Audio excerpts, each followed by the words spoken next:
silakan nanti bisa segera ditindaklanjuti, ambil dan memilih materi-materi yang tidak membawa polemik gitu ya. Jadi supaya materi-materi yang disosialisasikan di media sosialnya KUA itu tidak menimbulkan ah, pro dan kontra gitu ya. Dan harus selalu dikonsultasikan dengan Bapak Kepala tentang konten yang akan dipublikasikan. Itu nggih Mas Burhan nggih. Oke. Baik, siap Bu. Oke. Terima kasih atas saran dan Oke. masukannya. Terima Oke, kasih. sami-sami Mas. Oke, kita cukupkan untuk seminar rancangan aktualisasi Mas Burhan. Untuk berikutnya dipersilahkan Mbak Dika. Apakah mentor sudah siap Mbak Dika? Ampun, Bu. Mbak Dika? Oke, Ampun, Bu. oke. Di, oke, silakan langsung share screen dipresentasikan maksimal dalam waktu 7 menit. Oke.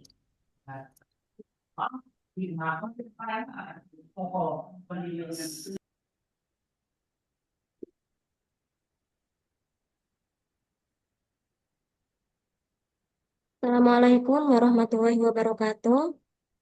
Yang yang saya hormati Bapak Rinto Gunawan Sitorus, SHMH, selaku penguji seminar rancangan aktualisasi. Yang saya hormati Ibu Dr. Hajah Siti Aminah, MA, selaku coach dan moderator hari ini. Yang saya hormati Ibu Fajri Raudhatun Nikmah, SAG, selaku mentor rancangan aktualisasi saya. Perkenankan, saya Dika Madu Prayitno. Eh, saya ingin memaparkan rancangan aktualisasi saya dengan judul Optimalisasi Media Sosial sebagai Sarana Penyebaran Informasi Prosedur Layanan Administrasi di KUA Peganban. Kantor Urusan Agama tidak hanya menyediakan layanan administrasi pendaftaran pernikahan, tetapi juga menyediakan layanan administrasi seperti administrasi wakaf dan bimbingan perkawinan. Namun, masyarakat Pegandan seringkali kurang memahami prosedur layanan administrasi di KUA, sehingga tidak jarang terjadi kesalahan berkas, keterlambatan, hingga pengulangan berkas. Yang hal ini menunjukkan bahwa informasi terkait prosedur layanan tersebut belum tersampaikan dengan baik kepada masyarakat. Dalam hal ini, KUA Pegandan perlu mengikuti arus digitalisasi termasuk menggunakan media sosial sebagai sarana penyebaran informasi prosedur layanan administrasi di KUA. Akan tetapi, penulis menemukan bahwa pemanfaatan media sosial eh, sebagai sarana penyebaran informasi layanan prosedur, ah, sebagai sarana penyebaran informasi prosedur layanan administrasi masih belum optimal. Untuk memvalidasi temuan penulis, temuan saya, maka saya mengadakan survei awal yang menunjukkan bahwa media sosial KUA Pegandan ini belum menjadi salah satu belum menjadi rujukan dalam belum menjadi rujukan masyarakat dalam memperoleh informasi layanan prosedur eh, dalam memperoleh informasi prosedur layanan di KUA Pegandan. Eh, Berikut isu-isu yang saya dapatkan. Ada 5 isu, yaitu kurang optimalnya penyuluhan terkait zakat mal dan zakat profesi kepada masyarakat Begandon, kurang optimalnya bimbingan perkawinan di KUA Begandon, lalu yang ketiga, kurang optimalnya pemanfaatan media sosial sebagai sarana penyebaran informasi layanan administrasi di KUA Begandon, lalu yang keempat, kurang optimalnya penyuluhan terkait wakaf kepada masyarakat Begandon, lalu yang kelima, kurang optimalnya bimbingan remaja terkait batasan pergaulan dengan remaja. Setelah saya menganalisis dengan metode APKL, ditemukan bahwa isu kurang optimalnya pemanfaatan media sosial sebagai sarana penyebaran informasi layanan administrasi di KUA menjadi isu dengan poin tertinggi. Lalu setelah itu saya menganalisis 3 isu yang dengan poin tertinggi dengan analisis USG.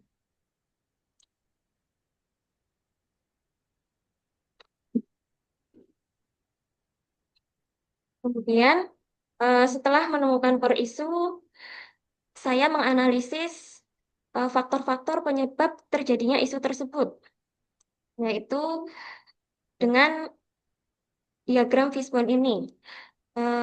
Dalam kategori men ada faktor kurangnya inovasi pegawai KUA dan kurangnya keterampilan pegawai KUA.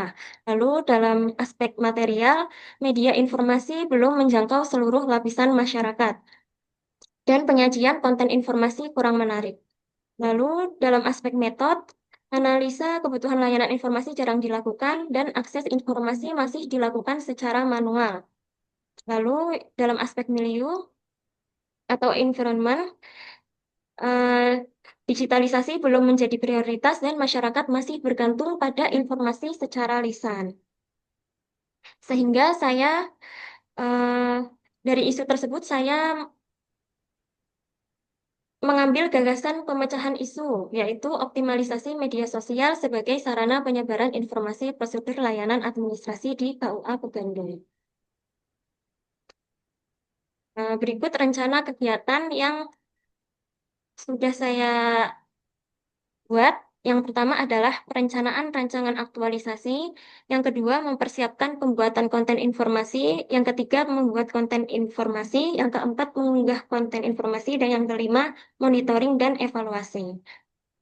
Untuk perencanaan aktualisasi sendiri, saya berkonsultasi dengan mentor, lalu juga merencanakan jadwal kegiatan rancangan aktualisasi. Kemudian saya menyusun instrumen survei awal dan melakukan survei awal. Lalu yang kedua, mempersiapkan pembuatan konten informasi. Yang pada kegiatan ini yang pertama, saya akan membuat akun media sosial resmi KUA di platform yang belum memiliki akun KUA namun banyak digunakan masyarakat, seperti Facebook dan TikTok. Lalu yang kedua, berkoordinasi dengan rekan kerja untuk menyebarkan keberadaan akun. Yang yang ketiga, mengumpulkan data dan materi terkait informasi prosedur layanan administrasi KUA. Dan yang keempat, membuat draft konten informasi prosedur pelayanan KUA. Lalu untuk kegiatan yang ketiga, yaitu membuat konten informasi. Yang pertama yang saya akan lakukan adalah membuat jadwal pengunggahan konten, yang kedua membuat konten informasi, dan yang ketiga berkonsultasi dengan mentor terkait hasil pembuatan konten informasi dan bertukar pikiran dengan rekan kerja. Lalu yang keempat, mengunggah konten informasi. Pada kegiatan ini saya akan mengunggah konten informasi sesuai jadwal, lalu yang kedua berkoordinasi dengan rekan kerja untuk menyebarluaskan konten informasi, dan yang ketiga adalah memantau interaksi masyarakat dan merespon komentar serta pesan yang masuk dari masyarakat. Lalu yang terakhir yaitu monitoring dan evaluasi terkait efektivitas media sosial sebagai sarana penyebaran informasi prosedur layanan di KUA Bugandon. Yang pertama adalah saya akan berkonsultasi dengan mentor. Yang kedua, menyusun instrumen monitoring dan evaluasi. Yang ketiga, melaksanakan monitoring dan evaluasi. Yang keempat, menganalisis hasil monitoring dan evaluasi. Yang kelima, menentukan rencana tidak lanjut berdasarkan hasil monitoring dan evaluasi. Dan untuk mengukur keberhasilan rancangan aktualisasi ini, ada indikator keberhasilan. Saya menyusun indikator keberhasilan. Yang pertama adalah akun media sosial resmi KUA Pegadaian aktif dan terkelola dengan baik. Yang kedua, konten informasi prosedur pelayanan rutin diunggah sesuai jadwal. Yang ketiga, media sosial KUA menjadi rujukan utama masyarakat dalam mencari informasi. Yang keempat, masyarakat lebih mudah memahami prosedur prosedur pelayanan melalui konten yang dibagikan. Oke, waktunya habis, Mbak. Oh, enggak. Ya, oke. Terima kasih presentasinya, Mbak Dika. Untuk selanjutnya dipersilakan kepada mentor untuk memberikan penguatannya. Dipersilakan Ibu Fajri.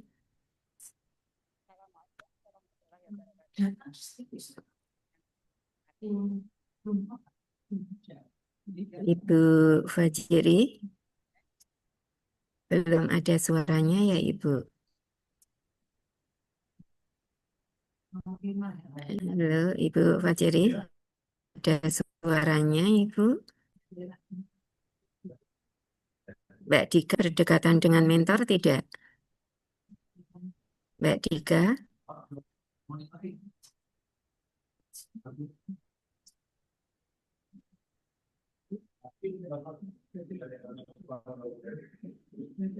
dipersilakan kepada mentor dari Mbak Dika untuk memberikan penguatannya. Mbak Dika berdekatan dengan mentor tidak ya? Nggih, Bu, niki Sudah, Ibu. sudah Oke, tapi belum ada suaranya, belum masuk suaranya. Dipersilakan Ibu mentor. Nggih. Oke. Mbak Dika satu laptop aja nggak apa-apa sama Bu mentornya. Oh, nggih, Bu. Gabung aja. Mungkin takutnya berangkat Ibu. Iya. Mentornya lagi bermasalah. Nggih, Bu. Monggo dipersilakan Ibu mentor menggunakan laptopnya Mbak Dika nggak apa-apa. Assalamualaikum warahmatullahi wabarakatuh. Waalaikumsalam warahmatullahi wabarakatuh. Yang saya hormati Ibu Kos dan Bapak penguji, saya selaku mentornya Mbak Dika memberi apresiasi atas apa yang akan dilaksanakan oleh Mbak Dika, yaitu tentang media sosial. Karena di KUA Pegandon itu yang letaknya jauh dari kota, Ibu, karena paling pojok selatan, dan SDM-nya masih orang pedesaan, dan karena Mbak Dika ini selaku penyuluh agama yang notabene-nya ujung tombaknya di KUA, yang selain melaksanakan penyuluhan di Majelis Taklim dan di lintas sektoral, juga mempunyai kegiatan untuk membuat konten di media sosial sebagai wujud Mbak Dika sebagai penyuluh. Dan penyuluh ini yang nantinya yang bersinggungan langsung dengan masyarakat. Jadi dengan adanya media sosial yang akan dilaksanakan oleh Mbak Dika, ini bisa menjadi lebih mudah dalam masyarakat memperoleh pelayanan secara maksimal.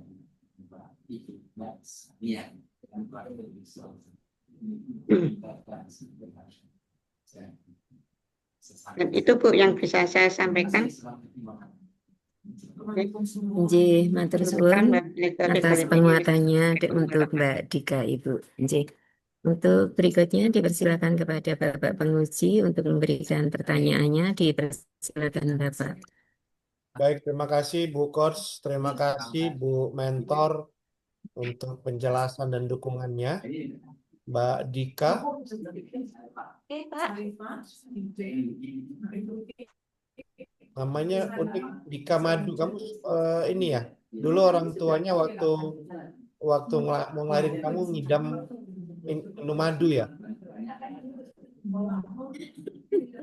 Nah gitu, jangan tegang sekali. Sampai tadi kamu grogi loh. Kamu tadi pas paparan lupa pasti apa yang mau kamu sampaikan, kelihatan sekali. Tadi grogi kan? Nah, Oke, Pak. oke Mbak Dika, saya boleh ditampilkan paparannya. Oke, Pak. Paparan. Ditampilkan paparannya, iya, presentasinya tadi.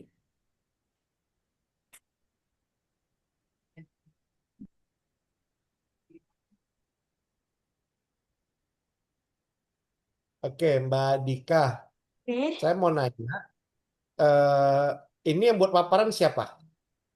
Saya, Pak. Kamu beneran nih? Oke. Karena ada satu slide yang sama dengan teman kamu yang sebelumnya, bener enggak? Oke. Niki dari Canva, Pak. Apa? Dari Canva. Oh, dari Canva, bukan Oke. dibuatin oleh orang lain ya? Buatan. Buatannya bener ya?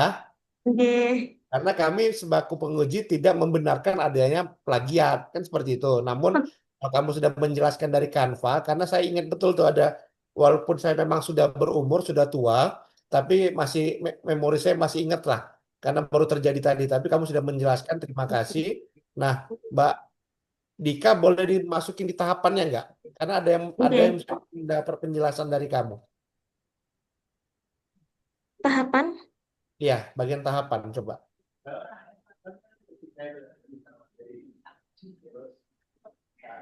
Yang kedua, Oke. bukan yang ke sebentar, sebentar. Nah, ini 2A ini maksudnya gimana? 2A. Dua, poin dua, poin dua, poin Di dua. Yang slideshow Oh, aja Mbak, slideshow. nah, yang dua ini maksudnya gimana? pripun. Di slideshow biar kelihatan jelas Niki, tulisannya. niki Pak. Nah, Duh, kok malah yang jadi tahap kedua. Nah, ini. ya. Oke. Nah, Ini maksud 2A ini seperti apa, Mbak? Bisa dijelasin? Yang 2A, membuat akun media sosial resmi KUA di platform yang belum memiliki akun KUA, namun banyak digunakan oleh masyarakat seperti Facebook dan TikTok karena eh, dari masyarakat sendiri kan kalau misalkan untuk media sosial eh, masyarakat umur 30 sampai 40 ke atas mungkin lebih sering menggunakan Facebook. Sedangkan mungkin untuk generasi yang Z seperti sekarang ini 2000-an ke bawah itu sering menggunakan TikTok. Oke. Artinya, kalau boleh saya simpulkan, mohon maaf, berarti KUA tempat kamu sekarang belum tugas, belum ada akun media sosial sama sekali. Udah ada tapi hanya Instagram. Kalau Instagram kan mungkin tidak semua orang, mungkin yang generasi 30 ke atas atau 40 ke atas lebih sering memakai Facebook. Dari Oke. teman-teman penyuluh juga seperti itu. Mungkin penyuluh yang umurnya 40 ke atas lebih sering menggunakan Facebook, Pak. Oke, berarti artinya kamu membuat akun media sosial yang belum ada di KUA tempat kamu tugas sekarang ya, Oke, seperti itu ya. oke, Pak. Selain Instagram, karena maksud saya jangan sampai, kenapa saya tanyakan, jangan sampai kamu Oke. terkesan berlomba-lomba kamu membuat akun tandingan, akun media sosial tandingan yang sebenarnya ternyata akun media sosial KUA kamu sudah ada, cuman mungkin mohon maaf mungkin belum terlalu aktif karena humasnya belum ada. Contohnya seperti itu gitu loh. Nah, maksud saya tolong dipastikan lagi jangan sampai kamu membuat akun media sosial karena kalau bicara organisasi akunnya cuma satu. Kalau kita pribadi mungkin akunnya banyak. Kadang-kadang Instagram saya ya bisa 5. Kan gitu kan. Ada Instagram yang sifatnya rahasia, ada Instagram yang terbuka, kan seperti itu. Kalau itu sah-sah saja. Kalau pribadi. Namun kalau kalau media sosial kantor, satker, satuan kerja atau organisasi itu harapan saya tentunya cuma satu. Sehingga masyarakat tidak bingung. Ini mau lihat dari mana nih, mana yang asli, mana yang original kan gitu kan. Karena kan informasi yang kamu sampaikan kan informasi yang terkait dengan jenis-jenis layanan yang ada di KUA seperti itu ya. Oke, oke, Pak. Kamu rencana membuat apa nanti rencananya Mbak Mbak Dika? Ini saya ingin membuat prosedur layanan wakaf, Pak. Karena memang untuk prosedur wakaf sendiri masih banyak yang belum mengetahui. Berarti kamu membuat apa informasi terkait bagaimana prosedur wakaf, kemudian nanti kamu share di media sosial yang kamu juga membuat media sosial tersebut. Oke, Pak. Betul ya? Oke. Berarti nanti PR kamu ada dua nih nanti kalau misalnya ketemu dengan saya nanti. Yang pertama, Kak, saya mau lihat nanti jenis informasi yang kamu sampaikan itu seperti apa. Kemudian yang kedua, media sosial yang kamu buat itu seperti apa. Kalau nanti Bu Amina menunjuk saya lagi sebagai penguji, ini kan tergantung Bu Amina nih. Kalau Bu Amina nggak menunjuk saya, berarti kamu nggak ketemu saya nih. Aman kamu berarti. Kan gitu ya. Dan Oke. berarti kayak intinya Oke. saya mengapresiasi kamu melihat sesuatu hal yang baru, yang memang saya setuju dengan apa yang kamu sampaikan, bahwa suka tidak suka, zaman sekarang orang mencari informasi melalui media sosial. Makanya informasi dapat kita dapatkan melalui genggaman tangan. Dan terkadang juga sering ada yang bahasa dari orang tua kita selalu bilang ada apa dulu adalah mulutmu harimaumu. Sekarang ada istilah jarimu adalah harimaumu. Jadi kita harus memang harus benar-benar menjaga betul informasi yang kita share, yang kita sampaikan, apalagi itu sudah melalui akun resmi kantor kita. Ya, Mbak Dika. Jadi saran saya juga ketika sebelum kamu posting, kamu konsultasi dulu dengan pimpinan kamu, dengan atasan kamu, apakah ini sudah layak atau mungkin mana tahu ada perbaikan-perbaikan, ya. Oke, Bapak. Mbak Dika, ini setelah ini kamu udah bisa makan, sudah bisa ceria, ya, sudah bisa melaksanakan tugas selanjutnya supaya jangan tegang, ya. Terus Oke. kalau bisa di seminar akhir cuma kamu belajar, kalau kata orang tua saya dulu belajar di depan kaca katanya paparan. Ya, atau kalau anak-anak sekarang mungkin belajarnya di depan handphone kali ya. Kalau saya dulu diajar kemarin belajar di depan kaca supaya kita bisa lebih percaya diri. Karena tadi saya melihat kamu ada sempat blank, benar nggak? Sempat ngeblank kan tadi kan? Ya, oke ya. Mungkin dari saya itu masukan dari saya. Kalau saya dari awal tidak pernah membahas karena saya selalu pasti sudah memberikan bimbingan kepada baik ya. Mbak Dika, terima kasih. Ini kita peserta terakhir Kami, nih, Bu ya. Bapak. Injil harus Bapak, ini sudah yang terakhir. Ya, terima kasih Bu Kor, terima kasih Pak Mentor, Bu Mentor, mohon maaf. Terima kasih Bu Mentor, terima kasih Bu Kor. Saya kembalikan kepada Bu Kor. Injil. Terima kasih Bapak penguji yang sudah memberikan pertanyaan dan saran perbaikan kepada Mbak Dika. Hati-hati ketika akan posting tentang konten di sosial media, harus selalu berkonsultasi dengan atasan gitu nggih, untuk memastikan bahwa memang konten yang diupload itu adalah konten-konten yang tidak menimbulkan masalah dalam tanda petik gitu. Oke, terima kasih sekali Bapak penguji yang sudah meluangkan waktu di tengah kesibukannya. Dan juga terima kasih kemarin saya sudah diajak bergabung di Badik Hukum Bapak. Siap, terima kasih Bu atas bantuan J. Terima kasih ya Ibu, Inje, teman-teman inje, semua. Izin live, inje, sampai ketemu kembali. inje, Terima kasih Bu. inje. Monggo Bapak, matur suwun. Untuk adik-adik semua, silakan semua saran perbaikan untuk ditindaklanjuti nggih. Dan kita akhiri untuk seminar rancangan aktualisasi pada Bu Sita siang Aminah, hari saya ini. izin bertanya Oke, boleh nggak Bu? Oh, tadi kan untuk saran di saya kan boleh harus diperkecil gimana? ya Bu, cakupannya dipersempit